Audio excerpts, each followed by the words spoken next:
Omulwadde wange waliwo omulala muyita Rogers Kimumwe. Muganda walaga faya. Kakati oyo Rogers ye mugalanda waffe. Laga faya nzirako omulundi gwa kusatu. Naye kati esente ze bagambye bawadde Hassan Nduga. Kakati yenze yampadde emitwalo 10 ku baana bombi. Nenga kakati emitwalo 10 ku baana bombi beetagisa sente nnyingi. Sirina sente nange neyiya bweyiya. Kakati ne maama waffe mulwadde.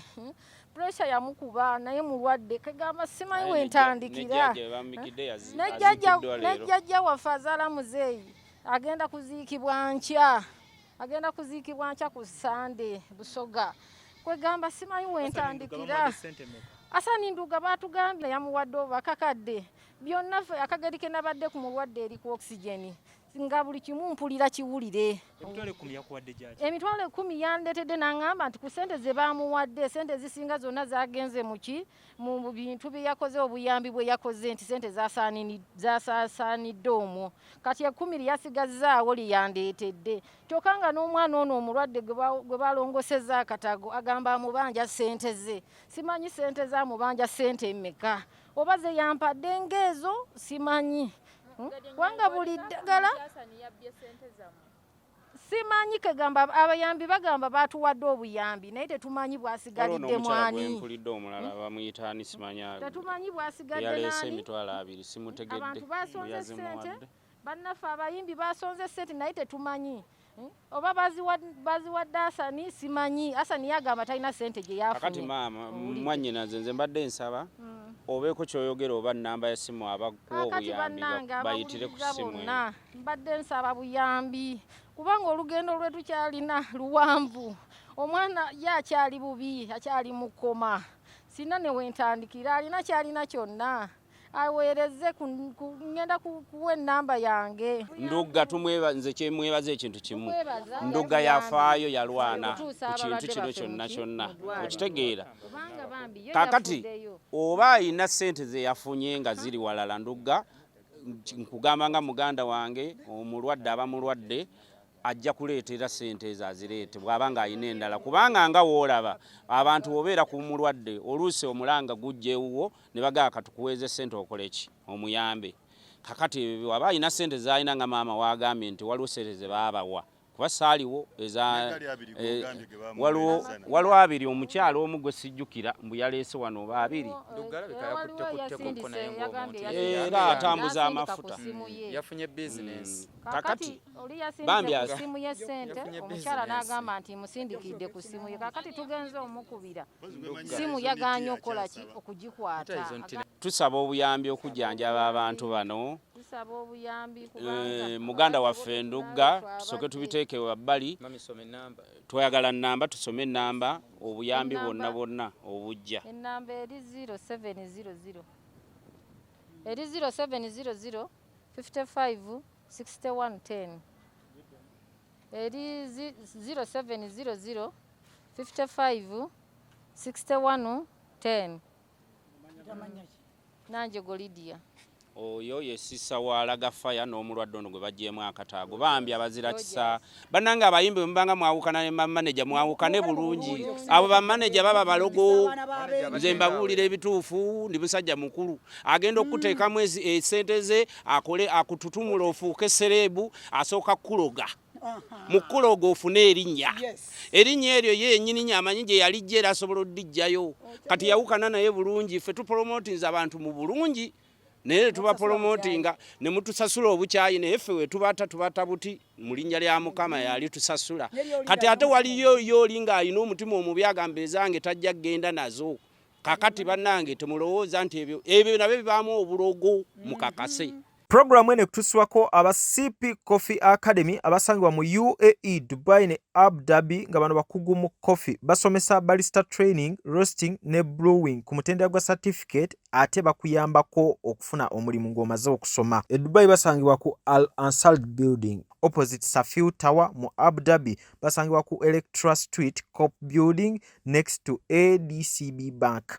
abeetaaze osobola bakubira ku namba z'essimu eziri wansi awo kw'ossa ne website yaabwe. Uganda tebalinayo office okuleka Dubai ne Abu Dhabi gwabeetaaga. Ziwa and Sons suppliers w'ebikozesebwa mu kisenge ng'ofuula ekisenge kye ekyenjawulo kirabike bulungi. Gula amasooka amalungi, bed cover, duvet, mosquito nets, towel ne kalonda yenna agwa mu kkoero. Basangibwa ku Mukwana Arcade n'ennamba y'essimu weeri wansi awo. Kisitu Electronics batunda solar panels sizes zonna ku bbeeyi yonna, amasimu agatayitamu mazzi, flat screens eziriko ne kalonda w'amasannyalaze yenna ow'enjawulo. Ojja funa ekirabo gwe anaabeeyuna ku Hanifa Towers ne ku nnamba y'essimu nga w'ogiraba, obakubireko oba waweereze WhatsApp. Arapex Tire Adhesive and Grout eri ayagala okusiba tayo ze zinywere mu ddiiro, ku lubalaza, mu kisenge oba mu kinaabiro, oli wa ddwaliro, oli wa arcade oba ekifo kyonna kyoyagalamu obugumu obw'enjawulo olw'ekirungo ekiteekebwamu. Amwetaaze genda mu hardware ekuliraanye Seeding Tile Center ku Salama Road, kossa n'ennamba z'essimu nga wooziraba wansi awo ku screen yo. Bakubireko tojja kwejjusa. Mariam Massa mukyala muyimbi, mukyala muzadde, ayambye abantu bangi, alina music mulungi ate ng'abuulirira. Subscribinga ku YouTube channel ye Mariam for Children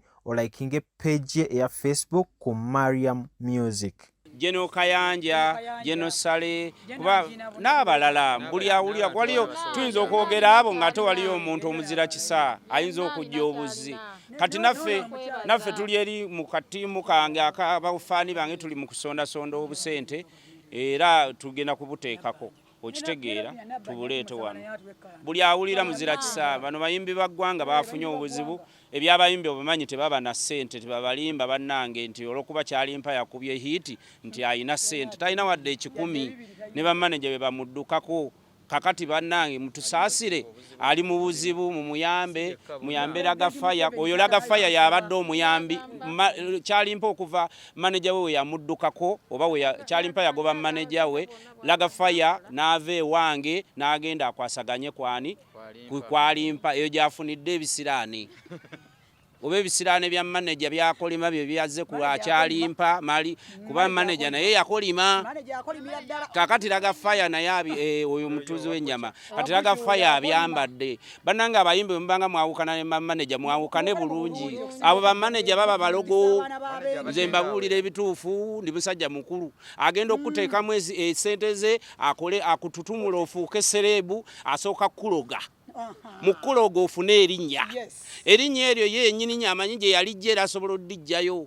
Kati yawukana naye bulungi. Ffe tupromotinza abantu mu bulungi naye tuba promotinga ne mutusasula obukyayi naye ffe we tubata buti mu linnya lya Mukama yali tusasula.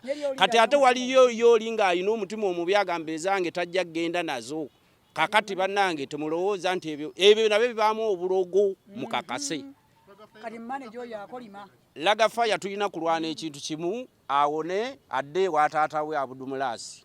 Lagafaya namukusanga ayina ebiviiri ng'ali wa kireva gye nga tayina kyayina mbwabubwa ne muyamba ne mugamba sembera wano tufune kye tulya na gujubana n'akayimba sima olusuku lwa seminti olwokuba alaba nti manager woli batagala agenze eri afuniddeyo obuzibu. Omuntu gwaliko luyimba olusiru balwa lunaku lumu enkya tayina lulala. Agudde mbizibu byoli omuntu otambulira mbisirane by'omuntu ffe gwomanyi ffe obubenje bwe tuwonye n'obutwa ffe tuwonye ebintu bingi nnyo yirizi bazitukuba abayimbi. Manager abeereri n'akolima amuteeka nze yankubira essimu nga awanda muliro, ekyo nkyogera nkimanyi. Manager yakuba essimu nga awanda muliro nga ngamba Abdu bw'oba oteesemu oyo omwana ssente nkusaba ekintu kimu, ngenda mu kkooti ssente zo saagala zifiire bwereere. Kati oba ekkooti we yaganye n'akolimawo.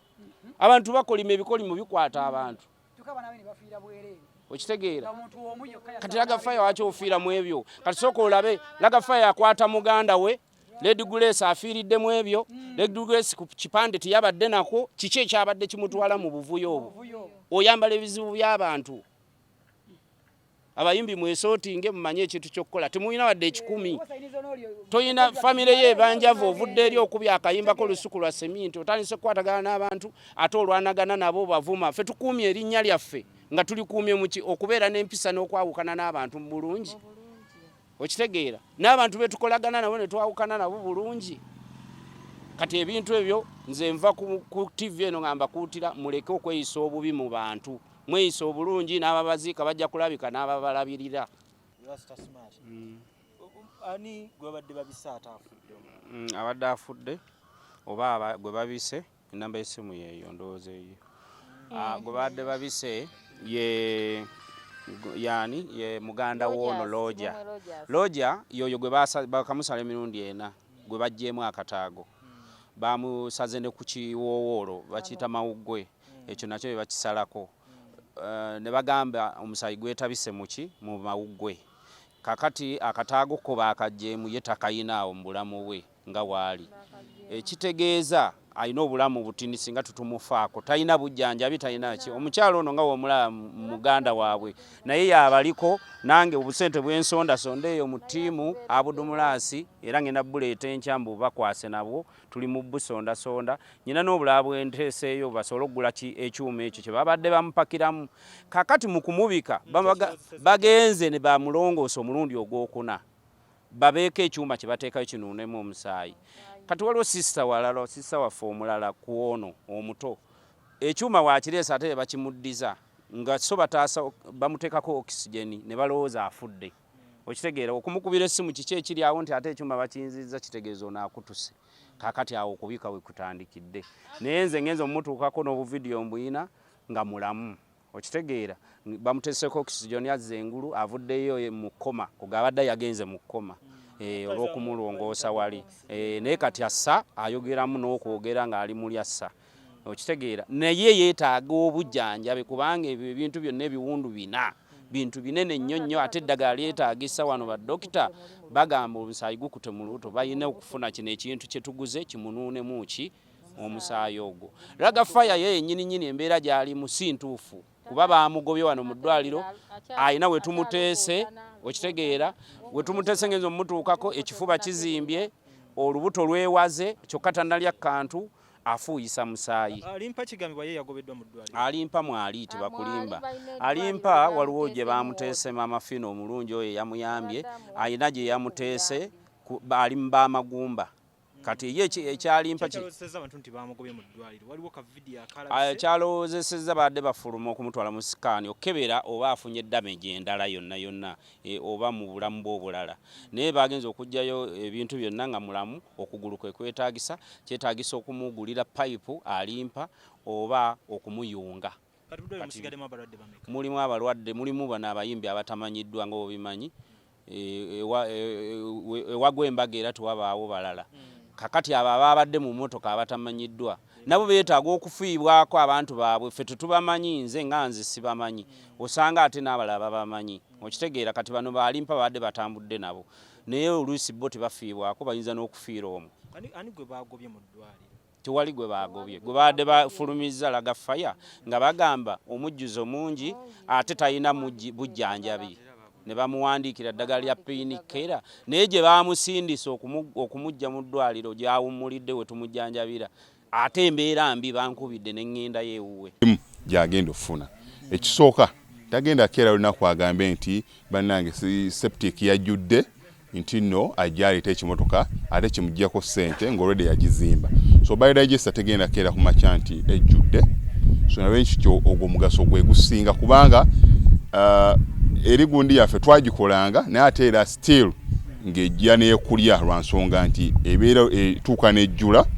so etuuka ng'esigala ekulya wadde nga ate wagiteekamu ssente yo nnyingi ekyokulala nti beauty ye egenda vaayo eya compound nti nno pavers zigenda kuva eri engulu yonna gye mulengera paka eno amazzi era gagenda draininga gano ag'enkuba nga gagenda mu kaala akali ebbala awo nti nno beauty y'olujja egenda vaayo bulungi nnyo newe manjagala simbawo muddo kisoboka n'oba oyagala simbawo muddo ogwo kubanga kati singa owa kamera waffe akulaga nti nno system ogira nti eri wansi fuuti 2 kweno level kwe tuyimiridde wansi fuuti nga 2 so omuddo kakube gulina emirandira gitya guba gujja mmera yes bannange tetukolera bagagga bokka ate era tetukolera tetusijja bayita baavu omuntu wa wansi omufuna mpola ffenna gye tuggwa nange ndi mufuna mpola so